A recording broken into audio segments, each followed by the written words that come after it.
We want to get back to our top story. We were having issues with it at the top. Cameron County Judge Eddie Trevino speaking today about the decision that led to the county's new amended emergency order. Channel 5's Rudy Mireles with more. Breaking down the latest numbers, Judge Trevino explained the latest action, closing the county's parks and beach accesses and imposing a curfew for residents leading up to the 4th of July weekend. Citing new studies on how coronavirus is spread, Dr. James Castillo says the latest order is the best course of action. The good news is that means we can do something about 80% of the infections, but it requires not allowing for gatherings, not allowing for people to get together in situations where they're not able to socially, physically distance, they're not wearing masks. It's driving a majority of the infections.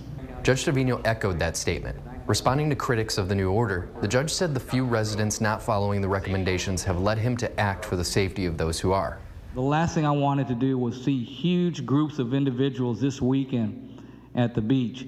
A lot of people are upset saying, well, that's not the problem. The problem are the bars and the nightclubs and the restaurants. I don't disagree with them, but I've also seen enough evidence of what happens on the beaches when people have been out there the last month. They're not socially distancing. They're not wearing the masks. Why do we want to continue to provide an avenue? Judge Trevino also saying he hopes SPI will follow cities like Brownsville in taking appropriate action.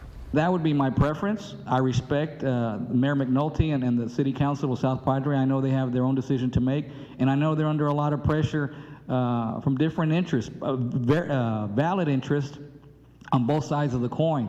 But I think at this point in time, I guarantee I know what Dr. Castillo would say.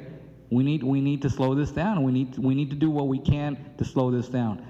Coming up at 6, we'll hear from the county's hospital administrators on the bottleneck they're seeing as they try to get patients home and what it means for residents when a hospital is in diversion status.